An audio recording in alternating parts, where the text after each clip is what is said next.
Welcome to Engage MH, the Power of Mixing podcast, Moet Hennessy's first portfolio show. I'm Angela Sauvé, the Director of Trade Engagement, and we have a fantastic show in store for you today, because today we will be edutaining you with 3 of the world's most prestigious prestige cuvée champagne houses. We will be focusing on Dom Pérignon, La Grande Dame, and Krug Grande Cuvée. This is the episode of episodes. This is a tasty episode, I think. I know you're Exciting. extremely excited for the tasting portion of this episode. And we're inviting a very special guest to join us today. We have Nicolas Corraro, an esteemed sommelier and beverage director at a top New York City account. We're really excited to have Nicolas on the show to share his love for prestige cuvée and top tips for food pairing and so much more. So joining me on my bubbly episode today, we have Rich Buchanan, Laura Catlaw, Senior Managers of Trade Engagement. Welcome back. It's so great to be here. Cheers to everyone who's listening. I hope you're really excited for this episode. I think it's going to be particularly exciting. I'm feeling sparkling.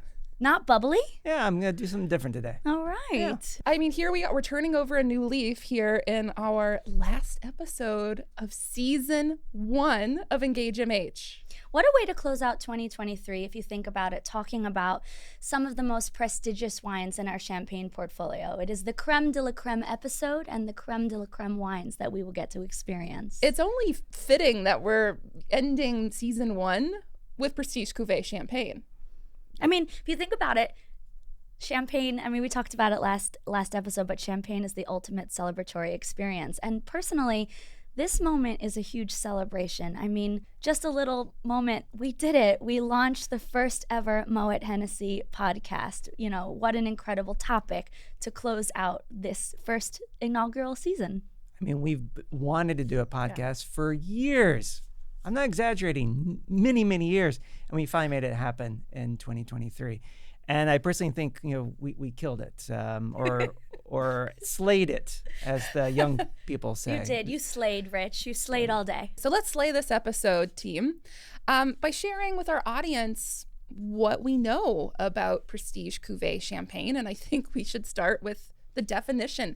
How do you define prestige cuvée? What is prestige? What is cuvée? What does it all mean? So Rich and I were talking yesterday about this, and I don't know if you all know this, but Rich actually has his Champagne Masters, so an incredible honor, and I think It would be great for you to share what you told me about, what these definitions really mean. Cool. So prestige cuvée, let's break this down. The word cuvée, bear with me. In champagne, this word can mean 2 things. One, it can reference the pressing of the fruit, so the pressing of the grapes. But what we're talking about today is the kind of second definition, which is the final recipe, the final blend. For prestige cuvée, also known as tête de cuvée, it's traditionally the finest blend of the finest wines that a house can produce. Whereas non-vintage is the epitome of the house style, this is the pinnacle of the house. So, simply put, it's the best of the best, of the best, of the best of the best, of the best. That would be a true statement. I think anyone that is anyone listening or anyone in the trade that is dedicated to champagne, I think will want to deep dive into the houses that we cover today, because I think that they really symbolize standards of excellence throughout the trade for what great champagne really is about. And now it's time to shake it up with Nicolas Corraro. Yeah, thanks so much for having Welcome me. to the show, Nicolas. So Nicolas is a first-generation American. He grew up in his mother's kitchen, whose passion for cooking and feeding others sparked his love for food, wine, and hospitality. Nicolas has spent over a decade working in some of New York City's top kitchens and Michelin-starred dining rooms in every role under the guidance of celebrated chefs and award-winning sommeliers. In 2019, he founded his own luxury in-home private dining company. Currently, Nicolas is the beverage director at a celebrated, prestigious New York City hotel, restaurant, and private members club, and is building an award-winning wine list with over 1,500 references. That's incredible. And in 2021, he was awarded the Level 3 certification in wines from the WSET and is eager to continue his studies in the diploma program. Welcome to the show, Nicolas. Yeah, thank you so much. It's great to be here. Thanks for having me on. I'm very intimidated. Are you? I mean, listening back to it, I'm like, wow, that's I know. me. I was That like, oh guy my sounds cool. God. Oh, I wow. just, oh It's a my cool God. guy. Sounds great. Cool. You've done a lot of really cool, Cool. amazing things. Cool, Yeah. powerful guy. If I was single, put it on a dating profile. Well, Nicolas, thanks for joining the show. We have some questions to ask you, and we're going to start with our signature one. Okay, let's hear it. If you could have a glass of champagne with anyone in the world, what champagne would it be? With who and why? Wow, great question. So I'm going to create a group for this table, not just one person. I'm going to tell you why. So first of all, it would be, the where would be in the vineyard. I think it's the best place to drink wine. And the with who would be the winemaker. It would be my girlfriend or someone close to me, somebody that knows absolutely nothing about wine, and somebody like a master somm, and then throw in, I don't know, a celebrity, David Beckham or Anthony Bourdain or somebody. The reason I love, the best time to drink champagne, I think, and the most time that I enjoy it is when you have a group of people like that are all enjoying it from a different perspective. You know, of people that have made the wine, people that have been studying the wine, people that don't know anything about the wine, but everyone's sitting there having a good time in their own way. And I think that's the beauty of drinking wine with people and sharing the experience. So You're throwing a party. throwing a party, champagne party. Now, is there a specific bottle that you have in mind? I think I would have to go back to the one that kind of really sparked this love affair with champagne. It would be 1989 Krug Grande Cuvée. Oh. Yeah. Darn. Yeah, that would be the bottle at Krug with those people. I want to come to this Yeah. party. Are we invited? And we would not be talking about wine. It would just be having a good time. Well, that's exactly what champagne's all about. Always. Pleasure, right? So I guess thinking about champagne and thinking about pleasure, this episode is all about prestige cuvée champagne. How would you as a sommelier define prestige cuvée? How do you describe it to your guests? So I think when you start to talk about prestigious and the houses that we're discussing today, you talk about icons, you talk about legacy, you talk about history, you talk about trendsetters, people that have set the bar for everyone to follow. You know, when you talk about prestige, there's a lot of really, really good champagne out there. You know, there's a lot of small growers that make incredible champagne, but worldwide, when you talk about like the market and people on the street, you say, hey, name me a champagne brand. They're going to name you Veuve Clicquot. They're going to say Dom Pérignon. They're going to say Krug. These are the names. These are the icons. This is what prestigious is about. Hundreds of years of history that they've built over perfecting their craft that have now reached to this point, this pinnacle of top premier cuvée. Wonderful. That's a fantastic definition. Laura? I love the way, it's such a human approach to, I think, a part of the industry that I think sometimes, like, people's idea of it stands before what it actually is. Like, even in your version of what you'd be talking about drinking champagne, you're talking about life. And Yeah. I think your approach to describing prestige cuvée is so human and so about the heart of Right. the houses. And I think people forget it is a human thing. You know, it's humans who are making the wine. It's families, it's farmers. People are really intimidated by wine, I think. I think we're getting over that hump now. But historically, people were always really intimidated by sommeliers, really intimidated by wine and the idea of not knowing what is behind the label. And what's behind the label is farmers. At the end of the day, like, even, you know, you talk about the greatest wineries in the world, they're farmers. You know, they drive pickup trucks like everyone else, and they eat the same things that you eat, and they don't live a different life. They just pick grapes that go into some of the best bottles in the world. And so I think when people start to break down that barrier and understand that really, you know, yeah, maybe there's a big price tag or an intimidating wine list with 300 labels of champagne, but at the end of the day, if you really come to the human aspect of it, it becomes a whole different conversation and much more approachable. And then you can kind of tap into that community of people that maybe might before not have entered the champagne world. Mm-hmm. You know, it is people. And in our last episode, we were talking about how Each house of champagne has a unique style. And Rich, we really loved what you shared in that it's a fingerprint. It's the fingerprint of these people, of these winemakers, these wine growers. Yeah, it's the artistry, it's the tradition, it's the innovation, but it's very much that human touch with a very difficult climate, by the way. Yeah. Since you mentioned people's perception changing about wine and also about champagne, since you've been a sommelier, what have you noticed in terms of like your guest or consumers' perception of champagne? Are you seeing any trends with what people are ordering? Are they feeling more adventurous with champagne? Tell us about what you're seeing. Yeah, it's a little bit of everything. I think, as I was mentioning before, you have more and more people, like the rock stars of restaurants used to be the chef. Everyone wanted to know the chef. Everybody wanted to know the maitre d'. You want to know the guy at the door and the guy in the kitchen. And now I think sommeliers, wine directors, beverage directors, bartenders, they're really becoming like the all-stars of the show. And so I think because of that, people are more keen to listening to what they have to say. And, the guys that work for me, my somms, they have the best palates and they're really cool people. And they just say, we have the clients that say, what are you excited about? And so I think the perception is changing a little bit in the sense that people are more willing to listen to us, that we've dedicated our lives to learning about the stories of these families to share it with our guests. And now they're starting to be a little bit more at ease at letting us show them what's going on. And I think champagne is the easiest way to introduce people to that. Well, you are one of those superstars as a beverage director at a top prestigious New York account. When are you seeing guests order champagne? Are they allowing you to help you guide their experience? Is it still only just for celebration, or are you finding that they're being a bit more adventurous, or are they sticking to it being more of a celebratory moment as an aperitif? Yeah, a little bit of both. We unabashedly will admit that as soon as a guest sits down, we drop the menu, we welcome them, we ask about water, allergies, all the usual spiel. But then before they even open the wine list, we say, would you like to start with a cocktail or a glass of champagne? And it's the easiest, don't even need to think about it type of thing. Everybody loves champagne.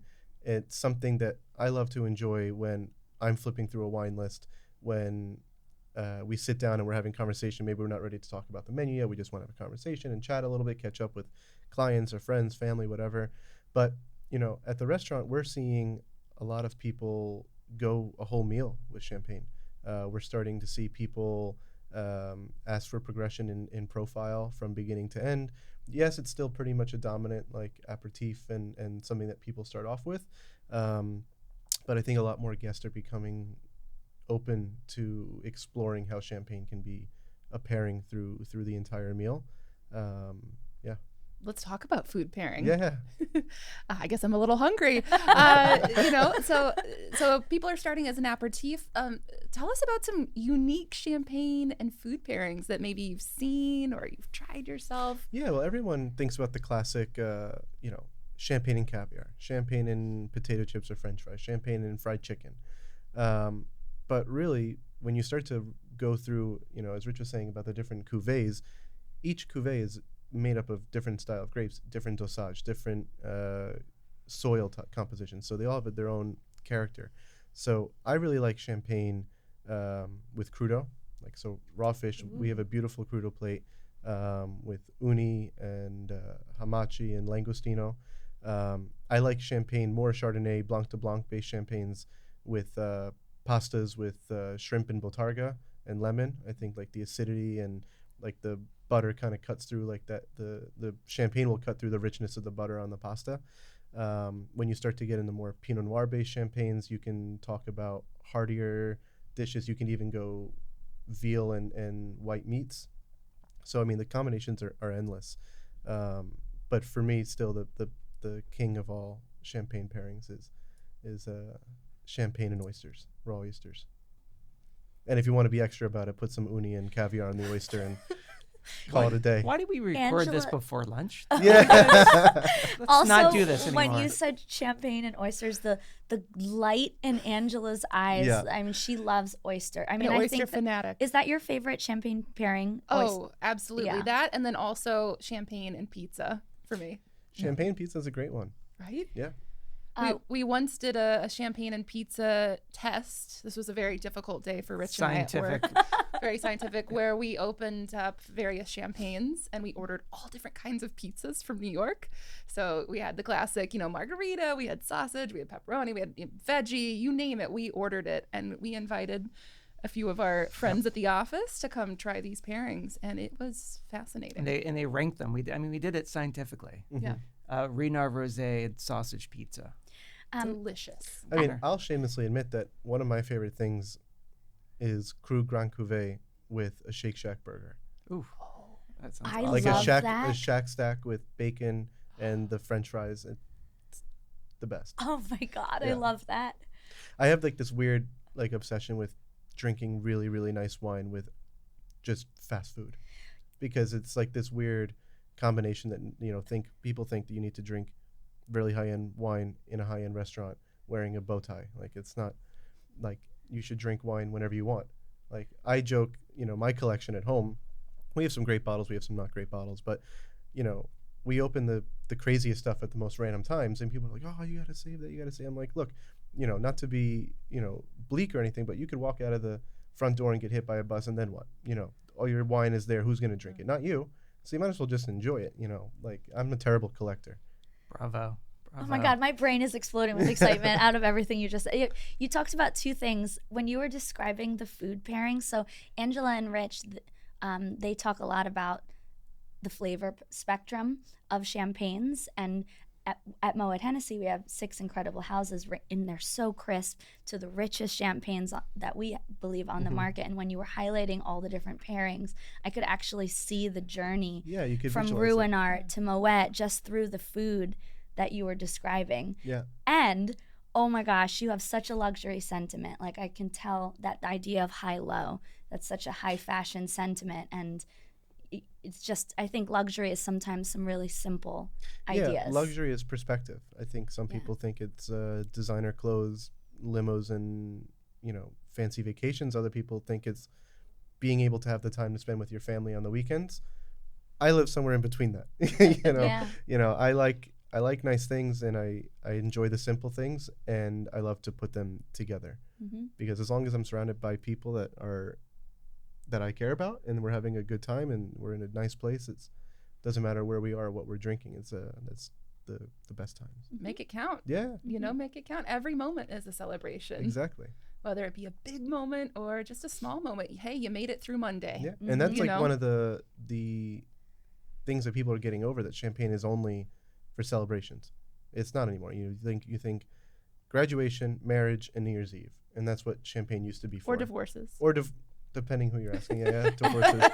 Most, half of them would say no, some would say yes. But that's funny.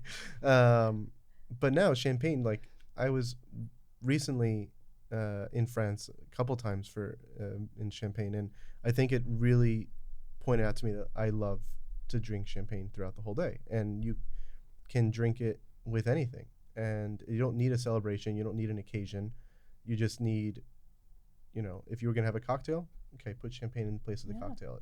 If you're gonna do a pairing, okay, you can do pairing with champagne throughout your whole meal. When you think about the guests at your amazing restaurant, hotel, private club, sometimes people wander away from champagne in a meal, right? They might have a steak and think, I want to go for a bolder, big red, right? What do you think about encouraging a guest to circle back to champagne to kind of round off the meal? With dessert? With dessert or a cheese plate? Love it, yeah. It's really funny. So as I just mentioned, I was in Champagne recently with a group of guys. We were doing a harvest at one of the houses in IE, and we had this stupid inside joke because one of the cuvées from this house, they only served it to us with dessert. And so we jokingly said, okay, when we come back to New York, every time we do a food pairing at dessert, we're going to pour champagne. And I think it got me thinking a little bit. When you step back, you go, you can really go the full meal with different blends. You don't need to just take a bottle and go with that one bottle throughout. You can do different glasses. I mean, Valentine's Day last year, I did a pairing. We had this gorgeous strawberry panna cotta it was very intricate and very complicated, and I'm sure my pastry chef would kill me for not remembering it. But I paired it with 08 Dom Rosé, and it was spectacular. We did a cheese course with a lot of really sharp Italian cheeses from Piedmont and from the north of Italy, and we paired it with Krug Grande Cuvée 169, I think it was the edition, and it was so like all the saltiness in the cheese was just perfect with like that toasted brioche quality you get from Krug, which is what I connect Krug with having. For everybody listening and watching, they're going to be so hungry. Yeah. Oh my God, I'm hungry. All I can think about is this panna cotta and how do we get some? Yeah. They're gonna have to edit out my stomach growling. Right I now. know. I just had to take a Sorry. deep breath as you were talking. Like, God, that sounds so good. So you mentioned you visited Champagne. Yep. And I've heard that you visited Ruinart. Yeah, You I was did, there. right? Yeah, so Yeah. I was in Champagne twice this year. Once was on vacation in August with my girlfriend, and again in October for harvest. But I went to Ruinart in August, and it was incredible. So it was a lot of construction going on. They have some incredible projects coming up. They're building a new tasting room, some new art installations on the property. They're redoing the landscaping. But we had a fantastic time, and our host, credit to her, was very professional and very like buttoned up. And I think she learned really quickly when she realized, like, we're industry people. We're here to have a good time. We know the product. Like, we want to see, how the sausage is made, And so she took us down to the crayères in the cellar, and my God, that art installation they have in the main crayère. Oh, I forget yes. the name of the artist, but it was one of the most incredible things I've ever seen. It's this huge light sculpture with lots of moving parts and sound, and it's pitch black in the crayère, and this thing is lighting up. And the coolest part about it was that she told us at the end of the demonstration that it changes every day based on the weather and the climate.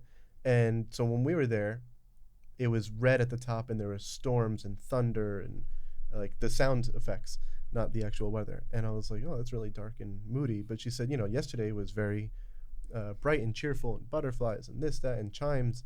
And there's sensors above ground that react to the air pollution, to the heat, the humidity, the UV ray exposure. And I was like, that's very cool. And then we got to the tasting. We ran through everything, and credit to my girlfriend, I use her as an excuse for a lot of things. I leaned over to, I said, hey, you know what? She's never tasted Dom Ruinart before. Do you think you can bring out a bottle? I think we can make that happen. Okay, so we tasted some Dom Ruinart, and then I said, she's never tasted Dom Ruinart Rosé. You think? She goes, okay. And so by the end of it, she started super buttoned up, very professional, running through, very factual, and then loosened up. And I think by the end of the day, we had spent 4 hours there. Wow. And we were just sitting there chatting and tasting, and we probably drank 5 or 6 vintages of Dom Ruinart and the Blanc Singulier, the new project that Ruinart launched recently. And it was just a fun time. For me, that's the best kind of tasting, like the informal ones. Truly special. Now, Nicholas, you have quite the resume. So we have to ask you this question because we're really eager to hear what your advice might be for us and for our listeners and our viewers. Yeah. What's one lesson that your career has taught you that you think everyone should learn at some point in their life? I think developing the ability to listen. And I mean listen without replying, without speaking. Truly listen to a guest's feedback. Listen to your boss's criticism of a performance. Listen to your wife or husband that's yelling at you for something that you think might be stupid. But, developing this ability to listen without a response and really digest it and take a step back and think through why those things might have come up. And partnering that with patience. There have been so many times in a job position or in a moment in my career where I was just like, I can't deal with this anymore. I'm gonna look for the next thing. And with the help of family and friends and good guidance, developing real patience to see good things happen and not just doubt that it's only negative. And so I would say if you can tap into the part of you that can really listen to people and understand what they're saying, you'll be able to calibrate, how you're performing in your job or your personal life or whatever it is to get what you want out of it to be more positive and more effective. Beautiful. Listening and patience. That's I'm just so Yeah. charmed by everything you say. I'm just like, yes, excellent life yes. advice. I listened. He You listened, did. yeah. You listened. All Good right. job, Bridget. Well, All right. Well, I hope you're ready for a fun section of the show. It's flambe. get in the hot Flambe. seat. I'm All here. right. So here's some fun rapid fire questions for you just to get to know you better. right, let's hear it. Let's do it. All right. Here we go. 3, 2, 1. So when you're afternoon lounging, a cashmere sweater or a silk smoking jacket? Cashmere sweater. White truffles or black truffles? White truffle. Black car or helicopter? Black car. Bagel or cannoli? Canola. First of all, it's canolo. Oh. Canolo. Ooh. Cannolo. Thank you. Canolo's one. It's like you would have a panino. Why You does don't have- everyone say cannoli then? Because it's America and we ruin everything. That's so Yeah. true. Yeah. All right. Sorry, I didn't mean. Okay, keep going. Rapid Canolo. fire. Canolo. All right. Croissant or brioche and granita? Oh, brioche and granita. All the way. Yeah, breakfast and dinner Okay. and dessert. Champagne with caviar or French fries? Caviar. Canolo. No, I'm just kidding. Louvre or Guggenheim? Guggenheim. If Chelsea won I look at your face. If Chelsea won the Premier League Cup, would you be drinking Krug Grande Cuvée or Krug Rosé? Honestly, I'd probably be drinking a pint of beer, but I would go with Krug Rosé. Yeah. And what is your go-to toast or cheers? So my dad has this really cheesy one. So long story short, my father's a musician for 50 plus years, and every gig he's ever played, at the end of the show, he did a stupid toast that I've now adopted that my girlfriend hates. And it's here's to those that fly with us, those who don't can take the bus. Nice. Well, cheers to Yeah, you. Thank you thank so you. much. I hope you enjoyed being flambé. Yes, I did. And I will never, ever say cannoli ever again. You can Canolo. say cannoli if you're talking about multiple. But if you're Oh, asking, just would you rather have a cannolo. croissant or a cannolo? All right. I had more Cannolo. than one cannolo. But I had many Multiple cannoli. cannoli. Exactly. Thanks Yeah. for being here. Thank you so much, guys. It was a pleasure. And now it's time to go behind the bottles with 3 of the world's most prestigious cuvée champagnes.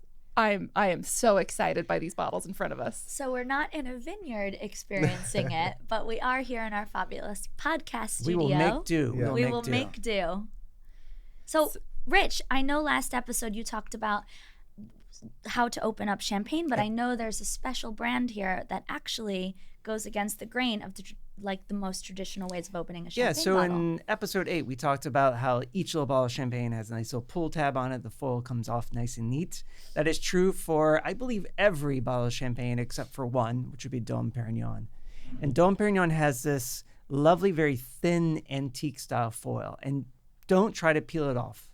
You'll never get it all peeled off. And you basically find the little loop for the cage or the key, and you put your finger right through that foil and pull it out. So pretend the foil is not even there.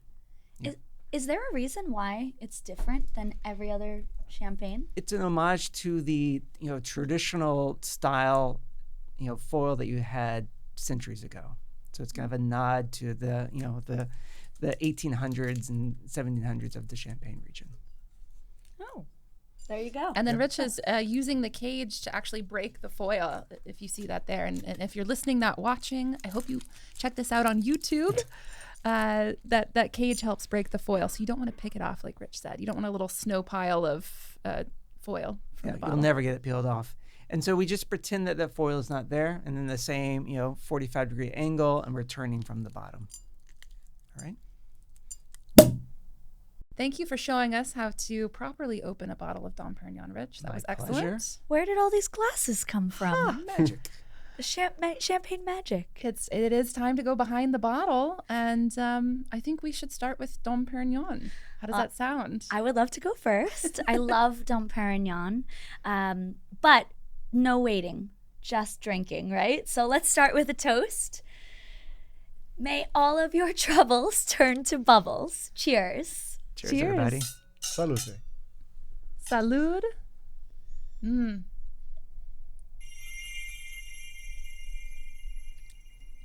I love this incredible brand.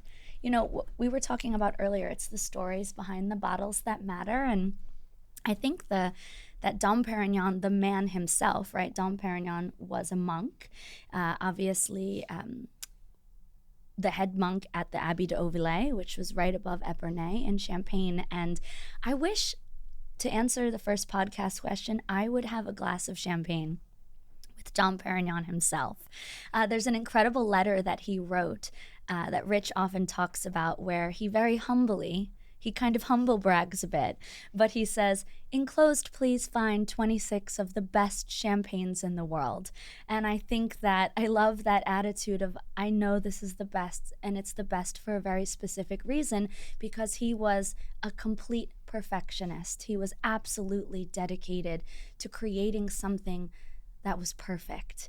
And I think as someone addicted to luxury industries, that obsessiveness with crafting perfection, I think, is one of the reasons, to me, I lust after Dom Pérignon, because I want to be a part of that dedication to perfection. I don't know if you have anything you'd like to share. Yeah, I mean, it's probably the most recognizable house in the world when you talk about luxury wine. Even if you take it out of the category of champagne, Dom Pérignon has to be probably top 5 most recognizable brands in the world of fine wine. Why do you think that is? It's just established itself, as we were talking about earlier, about the consistency and perfectionism behind the winemaking. You know, I think a lot of people, you know, popular culture does a lot to try to bring really high level brands down, and you know, people see this, you know, they think nightlife and all that, but I think a majority of the world still recognizes Dom Pérignon as the ultimate celebration bottle of champagne. And something that I very proudly offer by the glass. And we try to expose as many guests as we can to having the opportunity to, you know, if you don't take a bottle, to at least have a taste of why it's become one of the most recognizable brands in the world through the art of being able to show off the juice inside. You know, when Rich and I were preparing for today, thinking about if we had to narrow Dom Pérignon down to one key message, right? For me, that key message is obviously the vintage. Dom Pérignon is always a vintage, but to me, it's the struggle it takes to make it. In life, everything that is harder to achieve has more pleasure. And I love that Dom Pérignon rallies that idea and puts it in a glass. I think that's why it is the ultimate celebration moment, because the pleasure of tasting something so difficult to produce. And yeah, exactly. You're talking about this difficult quality of making champagne. As Rich was saying before, it's one of the most difficult climates in the world for making wine. And that's the reason why you have blended cuvées, is because you can't make a vintage champagne every year, because it's just not feasible. There's not enough good grapes, good enough fruit in the vineyards to make a vintage champagne every year. So they blend multiple years in order to make a house style. And Dom Pérignon is that testament to only making vintage champagne, choosing to not make a wine in certain years because it doesn't meet the expectations and the standards of the house is a true testament to the whole vision behind the house. And to me, it tastes different than any other champagne I've ever tasted. The minerality of it, to me, it's the minerality of it. I don't know if... Yeah, I think the wine industry, people in my position, we often joke that, you know, blinding Dom is easy. Because it tastes so different. It's so recognizable. Yeah. The style of the wine is so, the thumbprint, as you were saying earlier, it's so recognizable that it's not a slander to the house. It's a compliment that, you know, you can make a wine that is so impressionable without even seeing the bottle that people recognize automatically this is Dom Pérignon. Yeah, it has that unique mouthfeel, that tension between Pinot Noir and Chardonnay, and that distinctive kind of smoky saline. I love that you said minerality. It's like licking an oyster shells. I love oysters. Like, nothing makes me feel the way that Dom Pérignon does. Like the feeling I have when I drink it. I don't know. It's very special. Yeah, absolutely. That's a fantastic wine. Cheers to Dom Pérignon, and one of life's greatest pleasures. And cheers to Dom Pierre Pérignon, the Benedictine monk who started it all. What I love about the 13, not to sidetrack Oh, anybody, yes, tell us. but it's probably one of the cleanest Dom Perignons made in a while. You think back to the 12 and 8 and 2. They're very rich, round, full mouthfeel style years. And the 13 has this gorgeous, like chalky underlying minerality to the wine. It's very linear. It's very racy. It's very vibrant and bright. And it reminds me a lot, actually, of some of the Dom Perignons from the early and late 80s. The ageability to this wine, I think, will be fantastic. And what's gorgeous is that out of the bottle, it's drinking fantastically, and it's perfect for a restaurant to have by the glass, because it's what we call a restaurant wine. It's something very approachable, straight out of the bottle, but at the same time, for the serious collectors around the world, this is something you can lie down for the next 40, 50 years. Thank you for mentioning the vintage as well. We are tasting Dom Pérignon Vintage 2013. Well, moving along our behind the bottle spectrum here, up next we have La Grande Dame. So I'll raise a glass to you all. Cheers. Cheers. Santé.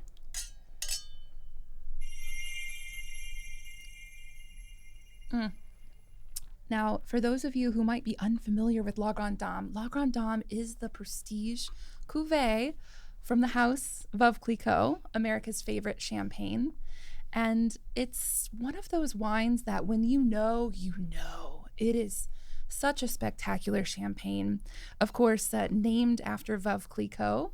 To learn more about Veuve Clicquot, please listen to episode 8. But Veuve Clicquot translates to Widow Clicquot, who I like to call the mother of champagne. She was the first woman to successfully run a business house in 1807, in a time where women were not allowed to do these sort of things. And she didn't just run her house, she invented the things of tomorrow. She invented the first vintage champagne. That's right. So we were just speaking about how difficult it is in champagne to use wines just from one year in your blend to craft champagne. And she did it. She was the first one in the year 1810. We're tasting that now? Mm-hmm. Yes, I have found the treasure trove of I've raided the crayers. Darn it. No, we're actually tasting the 24th release of La Grande Dame. La Grande Dame, the Prestige Cuvée, actually was first released in 1972 as a love letter to Madame Clicquot. I mean, her life was marked by surprises, but her innovations were anything but. And she was known as the Grand Lady of Champagne, or La Grande Dame de la Champagne. And that is what her customers lovingly called her. So in 1972, when the house decided to release a prestige cuvée for the brand, it obviously and fittingly had to be named after Barbe Nicole, Madame Clicquot. So this bottle here is a love letter to Madame Clicquot, the 24th release of this particular cuvée. It is a love letter to Pinot Noir, which was Madame Clicquot's favorite grape varietal. She loved that powerful strength of Pinot Noir, and in this blend, it's over 90% of the blend, with a touch of sunshine, that solarity with Chardonnay. And what I love is that the sourcing on this is coming from the house's 8 historical cru, many of which I've heard Madame Clicquot selected in her lifetime before there were cru ratings. Madame Clicquot was just this brilliant modern businesswoman and would go out and would taste the fruit and decide where she wanted to buy her land and and the vineyards. She just had this instinct. She just knew what would create good wine. I feel like this is like a hidden gem. Absolutely. Yeah, I think a lot of, and Nicholas, I'd be curious to your thoughts on this, because I feel like a lot of people, of course, are familiar with Veuve Clicquot, but they may not know that they make a prestige cuvée. Mm-hmm. And to me, it's a great kind of starting point. It's a great story to tell. This is their prestige cuvée. This is their Dom Pérignon, if you will. Yeah. I mean, going down the line now, you talked about Dom being one of the top 5 most recognizable brands. Now you enter Veuve. It's the yellow label known around the world. Yeah. And to Rich's point, I don't think a lot of people do know about La Grande Dame. And while getting the word out there is really important, I kind of like to keep it secret because it's truly a spectacular wine. And as you mentioned, being the Pinot Noir base, it offers this very luscious mouthfeel. It's very textural. You get to see Pinot Noir at its finest, really, which most people don't realize that, the blend of Champagne is Pinot Noir, Pinot Meunier, and Chardonnay. People just think, okay, white wine, white grapes. Right. But it's not usually the case. And Veuve Clicquot, Grande Dame is just a true treasure of the Champagne world that people aren't as much exposed to. It is truly spectacular. The bottle design too, if you are watching, you'll see this striking color, this beautiful motif on the bottle. And if you're listening, check out the video. But it's an unprecedented collaboration with an Italian artist known as the Master of Color, Paola Peronetto. And I just love the strength of this amazing female artist in collaboration with this beautiful bottle, La Grande Dame, the love letter to, again, who I lovingly call the mother of champagne. And the wine is so spectacular. It's like to me, it's the ultimate surprise and delight, because it's like Dom Pérignon, you say it, you know what you're getting. Yeah. I think there's something so, like, you really hit nail on the head for me. There's like an allure to it, because you obviously trust in the house, but you don't know what this just is yet. So there's still like a surprise and an edge gem. to it. It's the hidden gem. There's a suspense when you open up a bottle of La Grande Dame, I think, still. And the bottle is quite heavy, by the way. This is, Rich, you were speaking earlier about how the Dom Pérignon foil and the bottle are a nod to heritage. So is La Grande Dame. It's a heavier bottle. The color of the glass, even just the way that the cork and the cage are on the bottle is a nod to the bottles from Madame Clicquot times. So that is a story in its own. Well, cheers to the mother of champagne. Cheers to Madame Clicquot and La Grande Dame, a hidden gem that we're sharing with you, but maybe you keep it a secret too.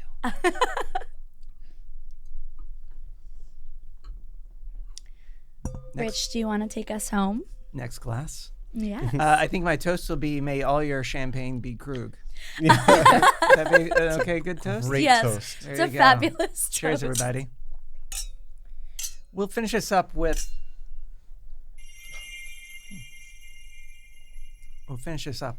Krug Grande Cuvée.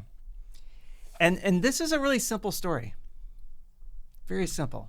Joseph Krug had a simple dream. He's going to create the greatest champagne no matter what happens in terms of the weather.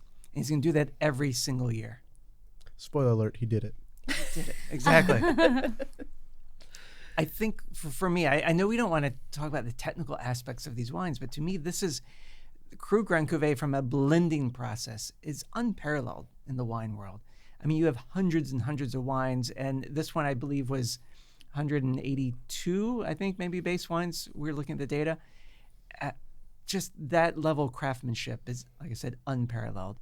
At the end of the day, though, this is all about pleasure. That's the goal for Krug. It's bringing the most amount of pleasure to the most amount of people. Mm-hmm. End point. Yeah. Exclamation mark. Actually, I have a bit of a question. In joining this industry, hands down, every person I meet within the trade, there is just a real obsession and consistency with the dedication to Krug. And I don't know, I just kind of wonder why that is. Other than it being the best champagne. That's why. I mean, you look down the line, you have master blenders, you have an icon within the world of female winemakers, and you have the kings of singularity. But at the end of the day, it comes back, everyone knows the shape of the Krug bottle, the elongated neck. I think everyone understands that, for me, Krug is what was my foray into champagne. And it's always been this, like, when you people do tasting notes of champagne and they talk about this brioche and almond and like kind of butter quality, it's because of Krug. Krug is brioche central. It's like this gorgeous, but not in overpowering way. It's just the best maison. That's it. Every sip is different, right? Mm-hmm. You're taking on a different journey every time you lift the glass. Mm-hmm. It just delights your senses in every definition of that word. At one sip you're getting all these beautiful florals and it's taking me to an art gallery in my mind, and then the next sip it's brioche and coffee, and I don't know, somebody's shaving a truffle near me. Krug is the wine lover's wine. It's Yeah. a wine lover's champagne. Also from like a geeky technical standpoint, out of all the big houses, they're the only ones that are doing single vineyard cruise with Clos de Menil, Ambonnet. They're also involved in vintage, so they're the Grande Cuvée. I think everyone looks forward to the release of 169. We're on 171 now, and everyone has like their particular favorite. But across the spectrum, from a wine lover's perspective, they just nail every single aspect. I love this. I personally love the sensorial approach that Krug takes.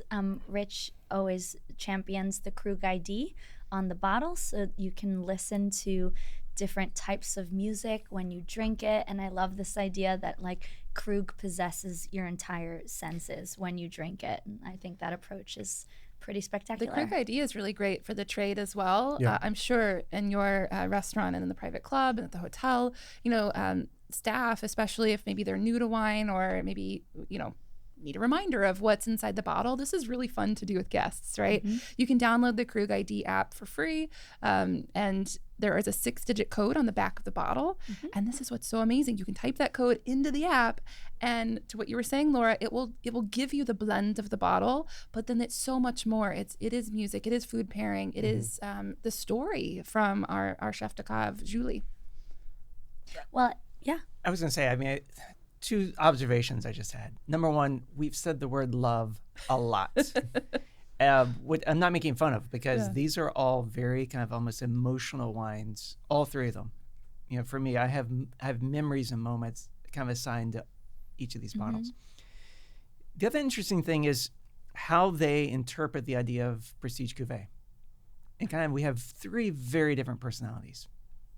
You have Krug, which is this almost kaleidoscope of flavor.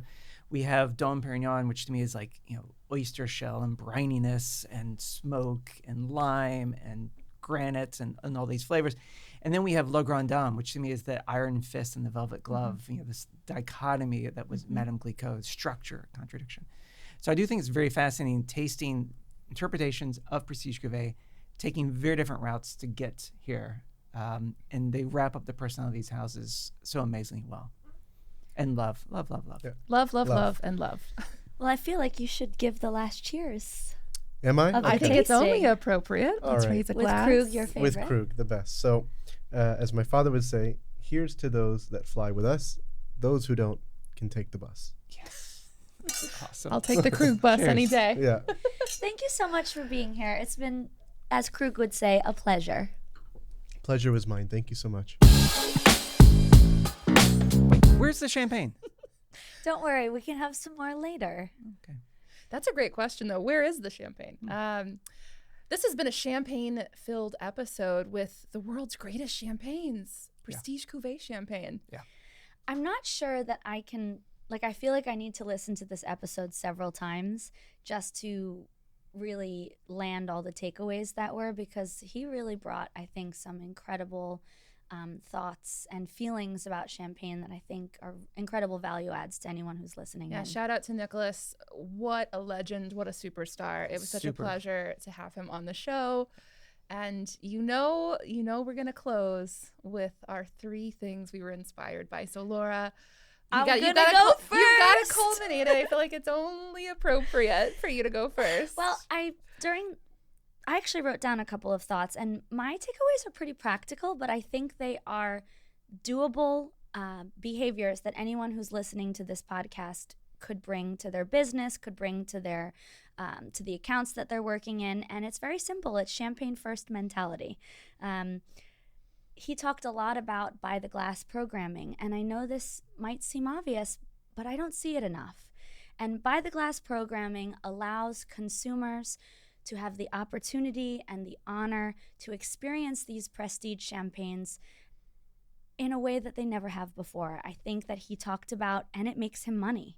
He talks about how it moves prestige champagnes and it allows his consumers to experience them more. Which takes me to, sorry, I'm going to do two.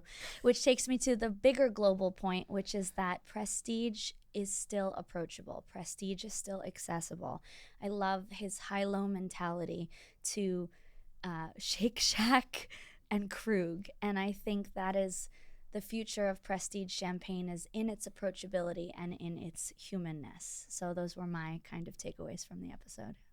Champagne first. Champagne first, baby. I'll take your humanness point, actually, because what I thought was interesting, as I mentioned earlier, was we have 3 wines and 3 kind of expressions of what prestige cuvée is. And to me, I want to make sure that people understand, if we're designing a menu, if we're doing a bar, we're doing for retail, I mean, each of these wines are so unique and so different. They each have their own place. They each have their own personality. And it's kind of what I love about prestige cuvée. It's the expression of this concept of the best that each champagne house makes.